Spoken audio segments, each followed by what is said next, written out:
That's right. Get this. In 2016, more than 36 million people around the world were living with HIV. That's according to UNAIDS, the Joint United Nations Program on HIV/AIDS. UNAIDS says South Africa has the largest HIV epidemic in the world, with 19% of the global number of people living with HIV. In our Ask the Expert segment today, I spoke with Ndaba Mandela, the grandson of Nelson Mandela and an ambassador for UNAIDS. I asked him why it was important for him to get involved in the fight against HIV/AIDS. Well, first of all, both my parents died of HIV/AIDS. And as you know, this epidemic has ravaged our country and the continent over.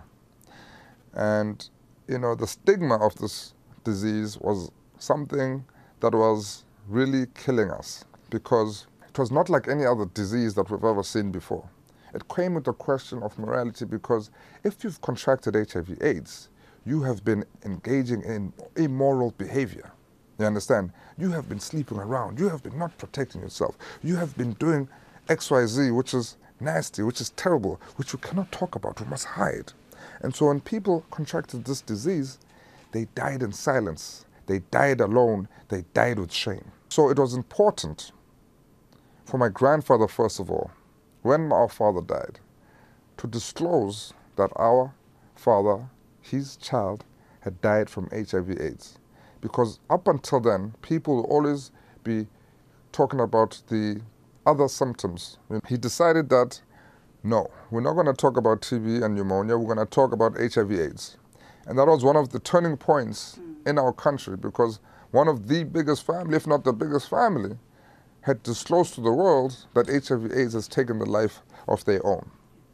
And so it gave courage to other families to also start talking and fighting the stigma that exists. Through that courage of Madiba, you know, our country has slowly been able to get rid of HIV/AIDS. Obviously, the fight continues.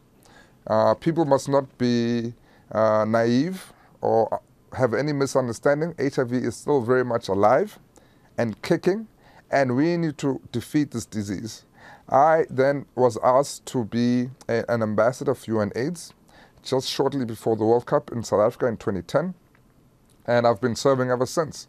And of course, because I've been a victim of it indirectly, you know, it's a no-brainer that I continue to fight and champion this cause, because it also has to do with the rights of minorities, people with different sexualities. You know, it's about discrimination, the very same discrimination we faced during apartheid of South Africa.